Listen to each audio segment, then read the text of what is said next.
dijalankan untuk kegunaan dalam penyusunan dan penyediaan carta nautika, carta batimetrik, kerja-kerja pembinaan jeti dan juga penyelenggaraan pelabuhan.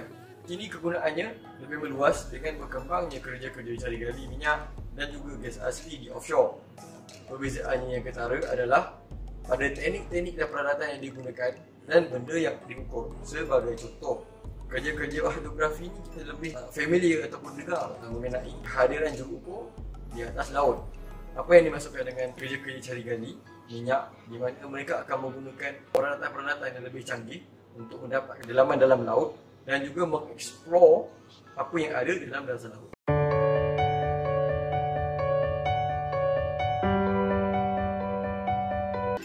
Eco sounder merupakan alat sonar yang digunakan untuk mendapatkan kedalaman air dengan menghantar gelombang bunyi ke dalam air. Selalunya eco sounder ini didatangkan dengan transducer. Eco sounder ni basically kita gunakan untuk mendapatkan kedalaman bathymetry bagi suatu badan air lah. So, yang ini adalah alat yang melibatkan kerja-kerja pengukuran hidrografi. Ini adalah khas digunakan untuk mendapatkan kedalaman air. Kita terdapat dua jenis eco sounder, iaitu single beam dengan multi beam. Apa beza single beam dengan multi beam ni? Single beam adalah satu alat eco sounder yang akan memancarkan satu gelombang bunyi pada setiap masa pada satu kawasan tersebut. Sebagai contoh, ada kapal ni menggunakan sistem single beam. Dia akan memancarkan satu gelombang bunyi dan akan dipantulkan semula ke kapal, iaitu pada receiver lah. Berbeza dengan multi beam, bila kita pasang multi beam, eco sounder ni dia akan memancarkan satu swath yang banyak, means satu beam itu dengan bunyi pelbagai ping dalam satu line. Berbeza dengan single beam, dia hanya memancarkan satu saja. Kalau multi beam, dia akan hantar banyak signal. Dan signal-signal ini akan dipantulkan semula kepada kapal dengan ciri-ciri batimetri yang telah dicerap.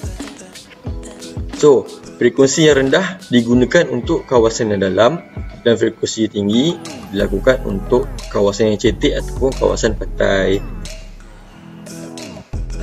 Alat yang seterusnya ialah side scan sonar ataupun SSS.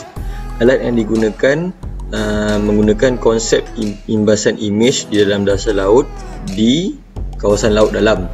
Kita panggil dia sebagai mosaic image. SSS ni berupaya untuk mendapatkan imej bila kita berada di kawasan dalam ataupun di kawasan yang cetek. Kita akan lakukan dia bersama dengan multi beam. Bila multi beam ni kita lakukan untuk mendapatkan ukuran batimetri ataupun kedalaman, SSS ni pula dia akan dilakukan atau digerakkan sekali untuk mendapatkan imej pada kawasan tersebut. Ia digunakan dengan pelbagai tujuan, termasuklah penciptaan carta nautika, pengesanan dan mengenal pasti objek di dasar laut dan juga bentuk batimetri. Ia juga digunakan untuk mengesan seperihan kapal yang berbahaya ataupun kedudukan sebenar paip-paip minyak yang disusut di dalam dasar laut. So, erti kata lain, SSS ni digunakan untuk mendapatkan imej bagi kawasan tersebut. Imej dasar laut kawasan tersebut. So, yang seterusnya ialah remotely operated vehicle, ini ROV. Ia membolehkan kita untuk mencerap atau mengkaji dasar laut tanpa berada sendiri di dalam laut tersebut. Robot ini akan dikawal oleh pemandu atau pilot di atas kapal dengan menggunakan controller ataupun joystick. Ia akan disediakan dengan beberapa wayar dan kabel yang disambungkan pada unit ini dan akan memberikan sumber elektrik kepada jentera ini secara live stream. Means ia sama seperti drone, tapi ia dilakukan ataupun dia digunakan di dalam laut. Kebanyakan ROV dilengkapi sekurang-kurangnya kamera dan lampu supaya video dan gambar di dalam dasar laut dapat dihantar kepada pirate secara langsung. Selain itu, ada juga tambahan peralatan seperti cutting arm, water samplers dan juga alatan yang dapat memberi bacaan parameter yang lain seperti ketepatan air dan juga suhu untuk dibawa informasinya ke atas kapal.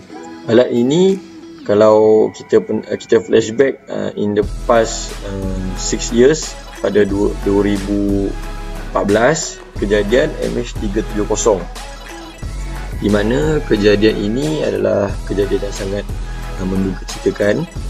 Tapi dengan approach ROV ni, apa yang saya nak sampaikan ialah ROV ni mereka gunakan untuk menjejaki bakal-bakal kapal ini di kawasan yang besar, seperti mereka lakukan di kawasan Laut India.